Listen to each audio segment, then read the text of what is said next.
General Motors has a mission statement, as described by our CEO, Mary Barra, of 000. That's 0 crashes, 0 congestion, and 0 emissions.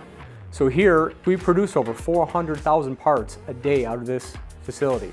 So it's really critical at this facility that we control our waste streams and we reduce energy so that we're a good corporate citizen. Winning Michigan Battle Buildings means a lot for our organization. This facility was built in the 40s, and we run basically 7 days a week. So it shows that a facility like this can save energy, anybody can save energy.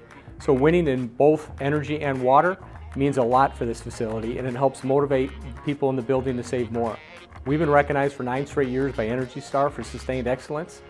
Our energy and carbon reduction goals are 20% for energy from the years 2010 to the year 2020. We have a 15% target reduction in water, and reducing absolute operations, which is greenhouse gas or CO2 emissions, by 31% by 2030. Now that was compared to the 2010 baseline. This goal is consistent with the level of decarbonization required by the science-based target methodology to limit warming to less than 2 degrees Celsius compared to pre-industrial temperatures by 2050.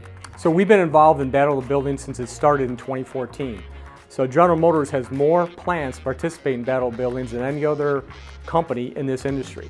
And we've won in several categories from warehousing to manufacturing. So it's really a fun way for us to compete not only with other industries outside of ours, but also inside General Motors, again, because we have such a large footprint here in Michigan.